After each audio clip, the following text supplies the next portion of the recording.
একদম হাড়ের থেকে দেখো মাংসটা কি সুন্দর ছেড়ে গেছে, গলে গেছে। নমস্কার, জ্যোতিকার রান্নাঘরে আপনাদের সকলকে স্বাগত জানাই। আশা করি আপনারা সকলে ভালো আছেন। আমি আবার নতুন একটি পর্ব নিয়ে আপনাদের সামনে হাজির হয়ে গেছি। আজকে দেখুন হান্ডি চিকেন হবে। হাঁড়িটা আমি ভালো করে মেজে ধুয়ে নিয়েছি পরিষ্কার করে, তলে একটু মাটিও লাগিয়ে নিয়েছি। এই হাঁড়িটাই করেই আজকে হান্ডি চিকেন হবে। ভেতরে একটু সর্ষের তেল মাখিয়ে রেখেছিলাম। এই হাঁড়ির উপরে কি প্রিপারেশনটা করবি? হ্যাঁ, চিকেনটা পুরো হান্ডিতেই হবে। মাটির হাঁড়িতে কোনোদিন দেখিনি, আজকে দেখি। আমি আগে একবার হাঁসের মাংস করেছিলাম। তাই না? একটা বড় সাইজের মুরগি নিয়ে এসেছিলাম, সেটা থেকে আমি কিছুটা মাংস নিয়ে নিয়েছি। এবার মাংসটা আমি ম্যারিনেট করে নেব। এখানে দেখুন আমি পেঁয়াজ কুচিয়ে নিয়েছি, দিয়ে দিচ্ছি। আদা রসুন পেস্ট করে নিয়েছি, দিয়ে দিচ্ছি। এখানে দেখুন চই ঝাল নিয়ে নিয়েছি, টমেটো নিয়ে নিয়েছি দুটো, আর এখানে গোটা রসুন আর গোটা পেঁয়াজ দিয়েছি দুটো। আমি সবটা দিয়ে দেব।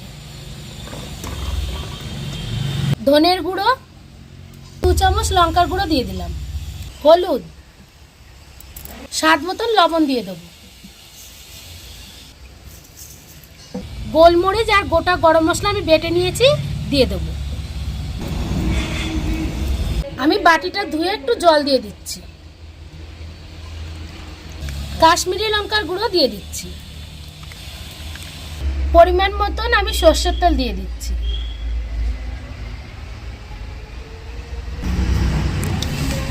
এবার মাংসটা আমি ভালো করে মেখে নেব।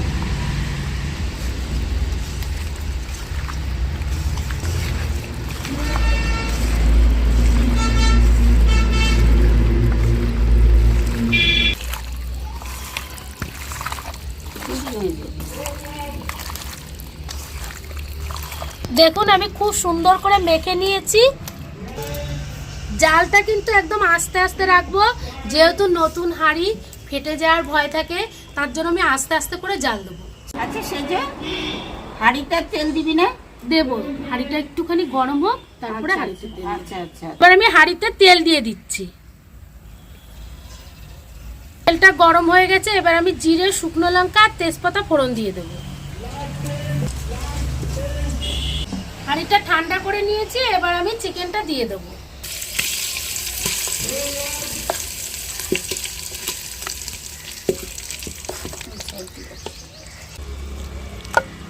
মাংসটা করতে গেলে না জল লাগে না, বেশ সুন্দর জল বেরিয়ে যায়, তাই না? মুরগির মাংস তো এই পেঁয়াজ দিয়ে তারপরে মাংস থেকে একটু জল গলবে না? হ্যাঁ। গামলা ধুয়ে আমি সামান্য জল দিয়ে দিচ্ছি। এবার আমি বসিয়ে দেব। আমি দেখুন আটা মেখে নিয়েছি, আমি হাঁড়ির চারপাশ দিয়ে এখন আটাটা লাগিয়ে দেব।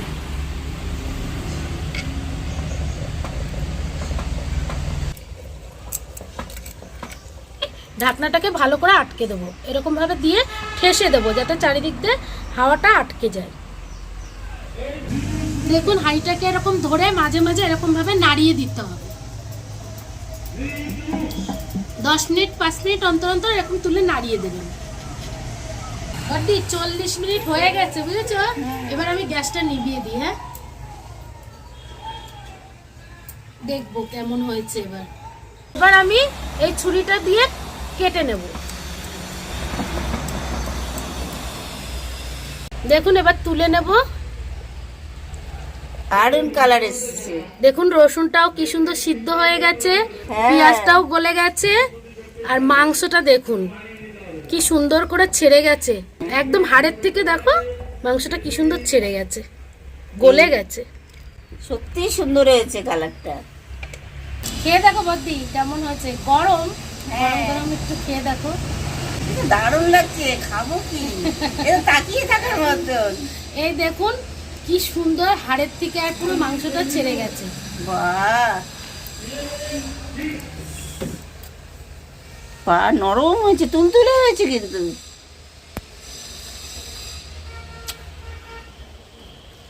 গন্ধটা কেমন হয়েছে? এটা খাসির মাংস খাচ্ছি একদম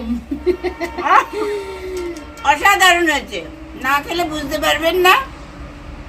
কি সফট হয়েছে দেখুন, একদম সফট। খুব দারুণ হয়েছে, অসাধারণ হয়েছে, অসাধারণ।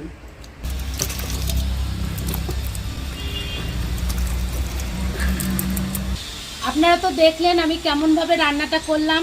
এইভাবে রান্নাটা করবেন, দেখবেন মাংসটা খুব সুন্দর সিদ্ধও হয়ে যাবে আর রান্নাটা 40 মিনিটের মধ্যেই হয়ে যাবে।